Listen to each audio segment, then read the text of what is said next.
Baba Yaga. It was just a fucking car, just a fucking dog. Just a dog. Vigo. Yeah. When Ellen died, I lost everything. Until that dog arrived on my doorstep. A final gift from my wife.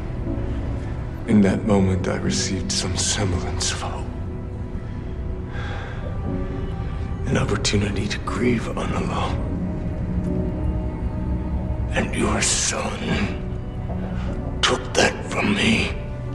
Stole that from me. Killed that from me! People keep asking if I'm back, and I haven't really had an answer.